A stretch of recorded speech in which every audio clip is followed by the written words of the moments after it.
काल नितेश राणेंनी माझ्यावर टीका केली होती. काल काही पत्रकार माझ्याकडे आले होते आणि त्या टीकेला उत्तर मागत होते. परंतु मी म्हटलं की 1-2 दिवस थांबूया, कारण निलेश राणे जे टीका करतायत ते त्यांच्या टीकेवर ठाम नसतात. त्यामुळे मानेकरांवर टीका केली ते आज काय बदलतात हे मी पाहत होतो. म्हातू मानेकर हे भारतीय जनता पार्टीचे कार्यकर्ते आहेत.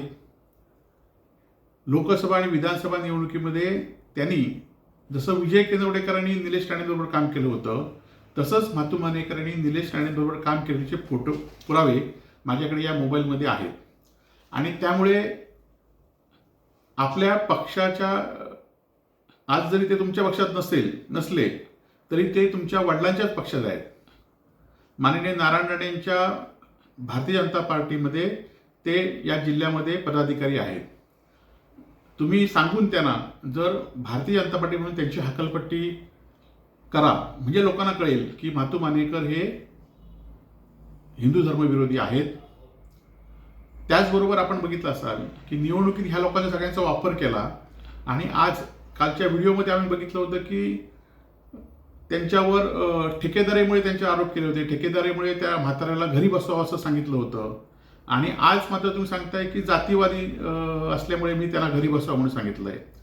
खरं तर तुम्ही जे आरोप करताय, तुम्ही जे त्यांना घरी बसवा म्हणून सांगत होता, जेव्हा धमकी देत होता, त्या धमकीमध्ये फक्त आणि फक्त ठेकेदारीवरनं ते आरोप होते. खरं तर आपण बघितलं असाल की छत्रपती शिवाजी महाराजांचा जे स्मारक होतं ते कोसळलं आणि कोसळल्यानंतर मी आंदोलन केलं आणि म्हणूनच पुन्हा एकदा चांगला पुतळा त्या ठिकाणी बसवावा लागला. आणि त्यावेळी सुद्धा तुम्ही आरोप केले होते माझ्याबरोबर, परंतु त्या आरोपात कुठलंही तथ्य नव्हतं. आणि जर रवींद्र चव्हाणांनी जर निष्क्रिय पालकमंत्री असतील, माझ्यावर चौकशी केली नसली, तर आता तुमचेच भाऊ पालकमंत्री आहेत, तुमच्याच पक्षाचे नेते गृहमंत्री आहेत तुमच्या मित्रपक्षाचे, आणि त्यामुळे पुन्हा चौकशी करा. ती तुमच्यात हिंमत नाही, फक्त आरोप करायचे आणि दुसरीकडे विषय भरपडायचा असा हा विषय आहे. खरं तर मी रवींद्र चव्हाणांना भेटतो, उदय सामंतांना भेटतो, माननीय मुख्यमंत्र्यांना सुद्धा भेटतो.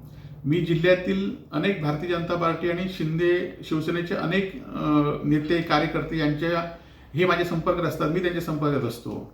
परंतु माझ्या पक्षाची भूमिका आणि माझी भूमिका ही माझी ठाम असते, हे लोकांनी बघितलेलं आहे. परंतु मी भेटतो ते तुम्हाला काय पोटात दुखतंय? आपल्याला माहिती असेल की आपण उद्धवजींना भेटायचं असेल तर माझी काही गरज नाही, तुम्ही उद्धवजींना भेटा. त्यांचे पी आहेत, त्यांच्याकडनं मी पाहिजे तर त्यांच्याशी संपर्क साधून तुमची भेट घालून देईल आणि त्यांना भेटा आणि त्यांना सांगा वस्तुस्थिती काय असेल ती.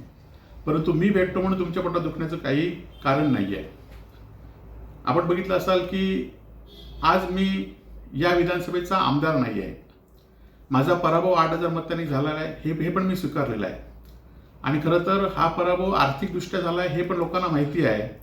आणि रवींद्र चव्हाणांमुळेच तुम्ही विजयी झालात हे पण तुम्ही नाकारू शकत नाही आहे. परंतु मी आमदार नाही. आता तुम्ही आमदार आहात तर तुम्ही या जिल्ह्यातील प्रश्न या मतदारसंघातील प्रश्न सोडवले पाहिजेत. माझ्यावर आरोप करण्यापेक्षा आज आपण बघितलं असेल की मच्छीमारांना एलईडीने धुमाकूळ घातलाय, मच्छीमारांमध्ये दुष्काळ पडलाय.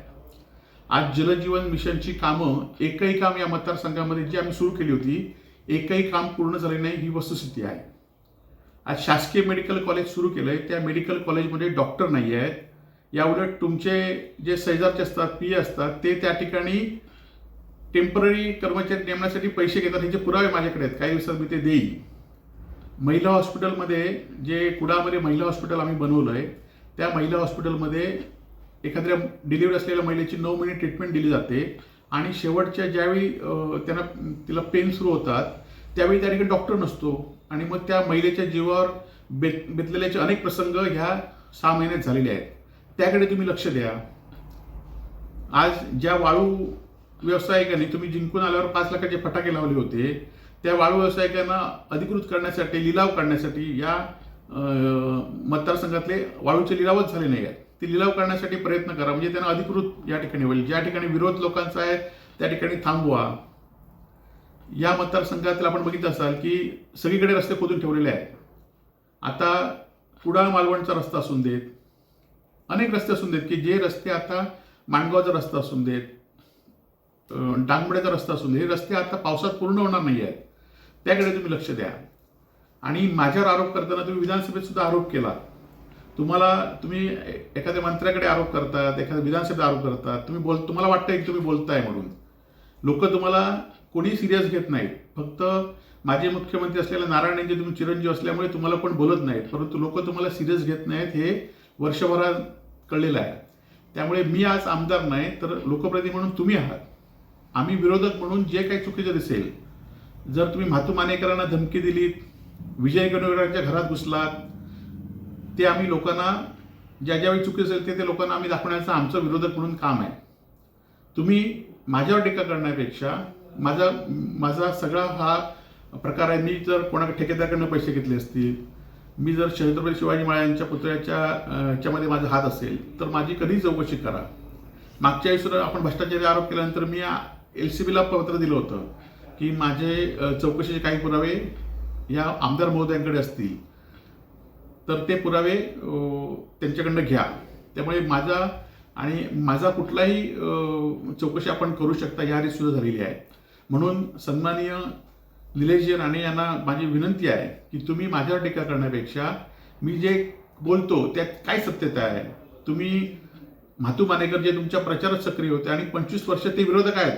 माझ्या 4 निवडणुकीमध्ये त्यांनी विधानसभेमध्ये माझ्या विरोधातच प्रचार केला आहे, परंतु ते कार्यकर्ते म्हणून चांगले कार्यकर्ते आहेत.